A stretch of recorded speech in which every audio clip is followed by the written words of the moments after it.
Hello everyone and welcome to this video, which is in our Great Engine Game series. I'm Grandmaster Matthew Sadler, and as the TCEC Sufi starts, we're still taking a look at the Torch against Leela Chess.com CCC 21 Rapid Challenger match, simply because there are just so many fantastic games to see. This is an absolutely amazing game, amazing defensive performance from Leela, which yeah, I just left me breathless really. So let's have a look how this went. Torch was white and Leela was black. So the opening moves were slightly dodgy. Well, if it's the Dutch, that's always the case. It's a sort of a Dutch Leningrad, where white plays bishop g5, doesn't play the main lines, and black puts the knight to f7 very early. I think we've had this at the TCEC as well, in actual fact. In principle, knight on f7 in the Dutch is pretty good, but if you do it very early, then it gives white the possibility for a quick h4 to h5. So bishop f4, d6, bishop c4. Nasty little move there, pointing towards f7. You might force the king to move, prevent castling, or after h5, g5, be able to take on f7 and then take on g5. So black plays d5. It's one of those lessons from engine chess really, that doesn't matter what sort of Dutch you put on the board, eventually the engines will turn it into a stone wall. That's basically it. So bishop b3, interesting square for the bishop. Going back to b3 looks to be just biting on granite really, but well, when you play c4 you'll just have a little bit more punch because the bishop will be attacking d5 as well. And now bishop g7. So as far as I was concerned, there was only one possible legal move, and that's the one that that Torch played and that the engines mostly played. But I have to say that in one of my engine matches, this was Stockfish against Dragon 3.3, then Stockfish came up with something else, which was not silly at all, I have to say. I just wanted to share it because it had one lovely moment. So knight h3 in this position, a5, a4. Obviously stopping a4, trapping the bishop. h6 from Dragon here. Actually kind of looking for g5 here. I think the point is that when the bishop retreats to h2, this knight was ready to come into f4, which is always quite annoying. And so Dragon gets ready to play g5, stopping knight f4, which is quite nice. And now no c4, which is really what I was expecting, but just the move c3. And yeah, you know, I mean, it's all possible, you know, but it felt like a little bit passive somehow from Stockfish, which we're not really used to. But Stockfish had a completely different idea. Queen e7 castles, knight d7. And, well, you know, give black a few more moves and black's going to be nicely organised. But here Stockfish played the move e4. Just like a Staunton gambit, just a bit late on, and after fe played f3, and this was pretty interesting. Rook takes f3, castles, and then bishop c2, and yeah, you know, I mean, we're basically aiming to deliver mate in that way, and we've got plenty of open files here, and of course, you know, the black king side is a little bit open. And what was also quite amazing was after e5, rook e1, e4 from Dragon, very reasonable, just to try and block this vulnerable b1 h7 diagonal. Then Stockfish just went takes and bishop e4, and yeah, I mean it's a very strong initiative this for the piece. Obviously we're starting by threatening bishop h7. Yeah, I mean the bishop can retreat, the queen comes to d3 as well. Yeah, there's a lot of play happening if black plays too slowly. Actually, Dragon wants to give back a piece with knight de5, trying to get him bishop g4 to pin this. So yeah, still a lot of play in that. But I thought that was quite an amazing little plan from Stockfish, playing this e4 move. You know, breaking at the well at the strongest point of the stone wall, really. You know, and then playing a gambit after. I thought that was really, really nice. But Torch played the move c4, and that's the move that the engines played, you know, like 95% of the time. So yeah, I think pretty good move there. e6. Now, one of the interesting things, I mean, yeah, I don't know whether it's the time control that I'm running at, or I'm not playing on my most powerful machine, but what I've found so far from using Dragon 3.3 is that it's finding a lot of different possibilities. So what happens with Stockfish in particular is that it tends to sort of zoom in.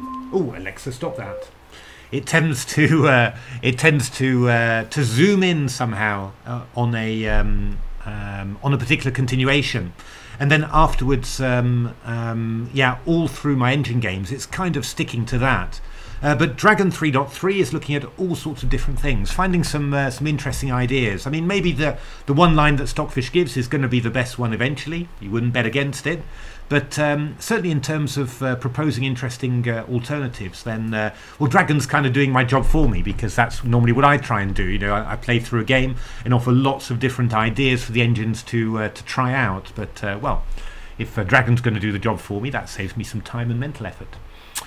So here, knight gf3 was Torch's move, but yeah, I mean, Dragon was looking at playing knight df3 with the possibility of playing something like knight h3 to g5, also quite interesting, and also looking at playing rook c1, just delaying a little bit and waiting to see what to do. Just not amazing things in this specific position, but pretty interesting. So knight gf3 played. And now h6. So yeah, very interesting, isn't it? H6 wouldn't necessarily have been the first move I would have thought of, but well, you saw Dragon before, and Leela here, obviously, very keen to stop, not to allow White to pin Black down on the king side there, maybe with an h5 and then a quick h6, for example. So Queen c2 played. And now a5. And yeah, I mean, this play from Leela is pretty. Yeah, pretty extraordinary, I have to say. I mean, it's just pawn moves, and and we've got h6 here and a5 here.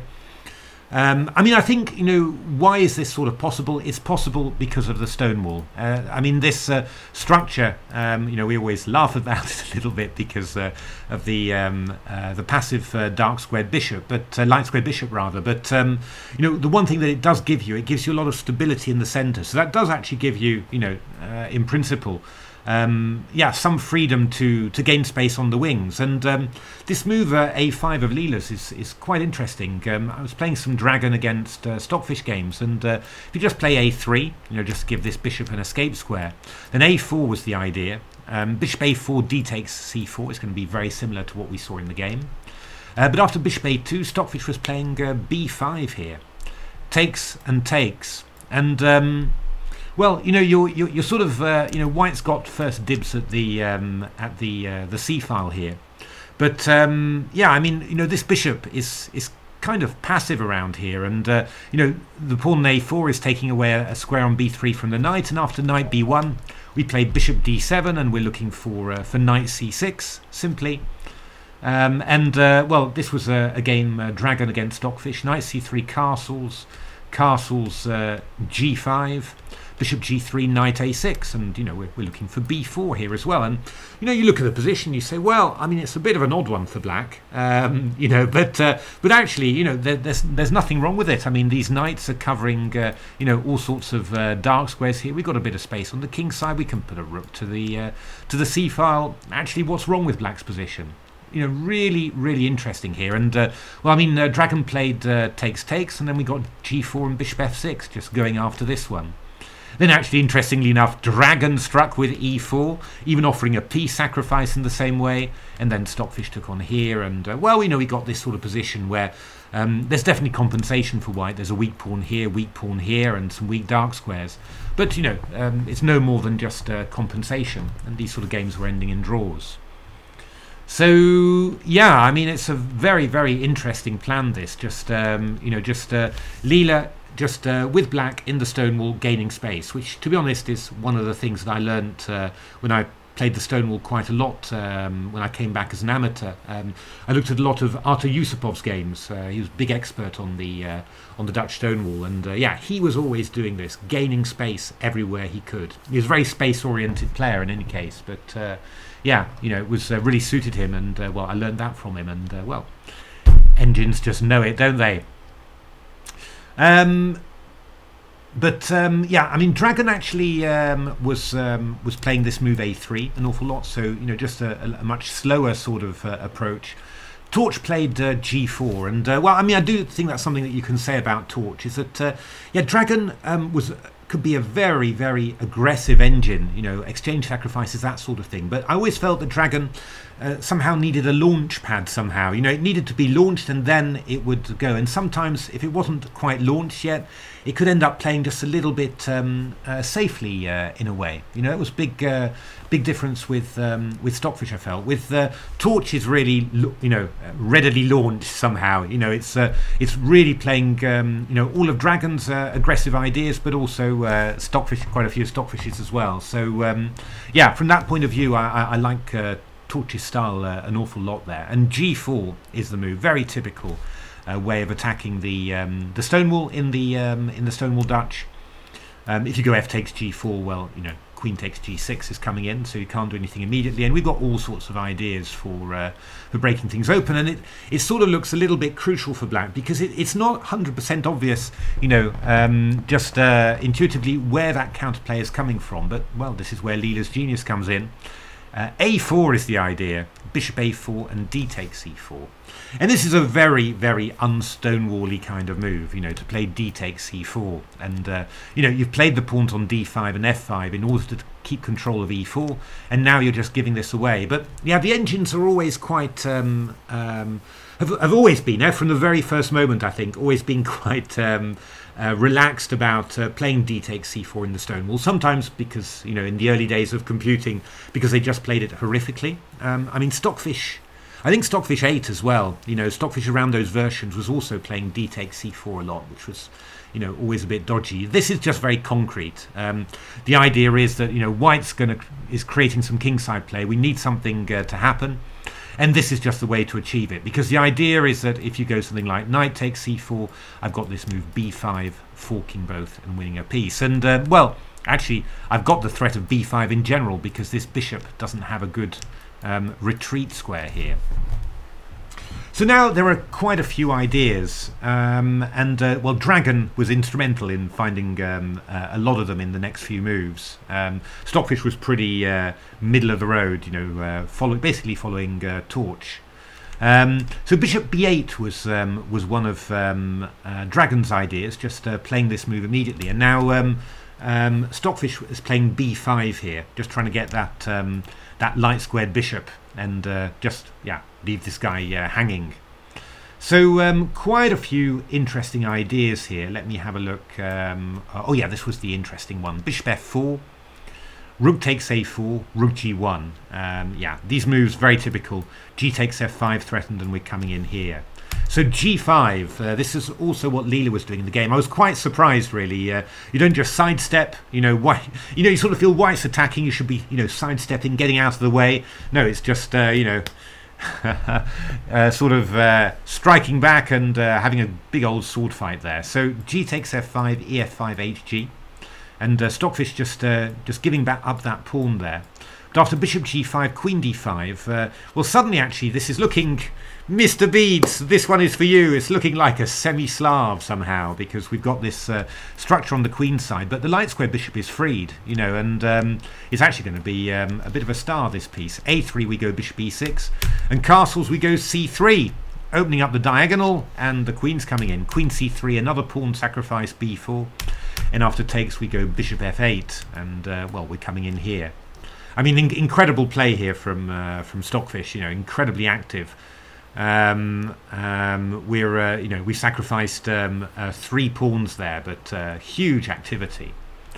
So yeah, that was an idea of Dragon's, very interesting, but not 100% successful. So rook g1 was Torch's move, and just threatening gf, and then rook takes g7. So, well, we're not going to be surprised when Leela played the move g5. So just fighting back enormously. I mean, I suggested some other moves, for example b5, but just takes, rook takes g6, Yeah, no, it was hilarious. I mean, if you go bishop f8, then e4 was happening. Bishop b4, king f1, king f8, rook e1, b takes a4. You take my piece, but yeah, you know, white's just powering through with e5 here. So you know, black's in a huge amount of trouble. What I think it was Stockfish played rook h7. And then knight h8, which and then after rook g3, bishop f8, which well, I don't know, I'm not quite sure what's happening here, but it must be said that this rook is going to get yeah, maybe active along here somehow, but yeah, it doesn't quite feel right somehow. So g5 was the Leela way of countering it. So hg, and now yeah, this was quite interesting. So after hg, basically, what has black done here? You know, the idea is not to take back on g5 like this. You know, white plays g takes f5, and we're attacking this pawn. No, the idea of playing g5 was to force hg from white and to stop white from getting that rook active on the g file. So now, having done that, the whole king side's in flames. Leela plays the move b5 here. Wow, b5. Look at that. So the bishop on a4 is trapped, and yeah, you know, this pawn on g5 is kind of hanging. So what did Torch do here? Well, Torch took on h6, bishop h6, g5, bishop g7. So well, we've sort of resolved that situation. We've got a passed g pawn. We can also disrupt black's position with g6, but somehow Leela has managed to keep this this g file closed. Or you know, at any rate, you know, after g5, bishop h6, if you'd open the g file now, well, there's no bishop on g7 there, so you know, the rook's got a little bit less power. And of course, you know, this bishop on a4 is hanging all the time. So after bishop g7, Dragon tried all sorts of things. G6 here was played. E4 was also played. Yeah, actually, after e4, one quite shocking move, again shows the value of not having blocked the g file, was that Stockfish was going castles, just doing that. Actually, Stockfish wasn't even bothering with the bishop on a4, which amazed me quite a lot. ef5, ef5, bishop c2, rook e8, knight e5, c5, really like a semi-Slav somehow, just you know, breaking open the whole king side. And well, I mean, if this was a book, I would have carried on this line just a little bit further, but this is where the engines agree to draw somehow. So you know, totally crazy somehow. But yeah, you know, I mean, obviously white's got some attacking chances, but it's not 100% clear yet how that's happening. And there's, you know, all sorts of pins. The white king is also in trouble. You know, it's just a total lunatic position, really. So that's also quite interesting. But what Torch did was play the move queen c3, and when I saw it, I was a little bit, huh, you know, what is that about? But the idea is quite clever. I mean, you're actually forcing black to take a decision about the bishop on a4 because you're threatening to retreat it. And if you go b takes a4, the engines absolutely hate that. Knight takes c4, castles g6. The knight can't come to d6 because we're stopping it, so knight comes to h6, and then we go knight fe5, and we're going to go castles and rook h1, and this is really, really dangerous for black. There's no counterplay whatsoever. You know, white's just got a great grip on the central squares there. So Leela played rook takes a4, and again, interesting because of bishop b8. And I mean, you know, you've seen it a few times already, but you're noticing just how, you know, materially undogmatic the engines are. You know, it's you know, quite incredible when you've been involved or played, you know, used engines since you know, since the 1980s, you know, and hardly you know, a chess computer expert, but I played the Mephistos, you know, an awful lot in when I was a young player. It was a lot of my big training actually as a young player, and yeah, you know, you just get so used to, oh, materialistic, blah blah blah. And here, you know, I mean, they're playing engines and playing moves that, you know, would cost me enormous amounts of mental anguish in order to do, you know, rather than taking a piece just to say, no, it's fine, I won't take a piece, I'll remain a pawn down. You know, it's just yeah, incredible really. And in actual fact, you know, Leela's going to give another one away, so instead of being a piece up, it's going to be 2 pawns down. No, just playing a different sort of chess to us. You know, it's And you can definitely learn from them, try to emulate. But yeah, it's really quite amazing the chess that's being played here. So knight d6 was played, which is really kind of a cool move, really, because Leela's idea is that after b3, so Torch is just trying to blast open that queen side. This is the semi-Slav queenside structure, which Mr. Beads knows and loves. Yeah, it's very strong for black, so just trying to break that one up. And rook a8 played. So the idea of knight d6 was to stop this bishop from having an escape square. So white's got to exchange off the dark red bishop, but after this gets another pawn. So Torch is now 2 pawns up and black's got the 2 bishops. But yeah, I mean, looking at the position, this doesn't look amazing yet for black, does it? But in actual fact, in this position, black's got a very, very nice resource. And there's only one important thing in this position. I mean, either you open the position up for the bishops or you have 0 compensation. You're just going to get completely stuffed with knight e5 and f4 and all that stuff. So Leela played b4, queen c2 and then c5, and I mean, this is the magic move, really. This move is putting pressure on the long diagonal and freeing this long diagonal for this bishop. And then when you start to see, that's looking quite active, you start to realize that the white king, in actual fact, Torch's king, doesn't have any really great squares. I mean, you can't put it over here, and well, here is also looking a bit airy. So actually, that's the big thing. And well, I mean, there are moves coming to even open up the center, and there's sort of soft spots all over the white position. The knight on f3 is a little bit soft, not protected by the by a pawn or anything. So yeah, there's a lot of stuff happening. I mean, there's even stuff like rook a3 coming in from for black, with ideas of rook c3, or if you go cd, ed, the rook goes across there. Everything's converging, connecting. That's what I'm trying to convey with all these arrows. So yeah, I mean, Torch basically has to try and keep things together here. So knight b3 played, cd4, knight fd4, bishop b7, and now castles queenside. What a move. But yeah, this is by far the safest place, but it's not exactly safe either. We've got the rook attacking here, and we've got this diagonal, and we've also got this rather annoying move bishop e4, which can also hurt a king when it moves over to b1. But we've got some threats. Obviously, the rook against the queen, so Leela plays queen e5 just a sidestep. And now queen e2 from Torch. Various other tries, really, but this move is a pretty decent one. You might be able to play f4 just to chase away the queen, and you might be able to play king b1 now, because if you play king b1 now, for example, well, something like bishop e4 is going to be rather painful there.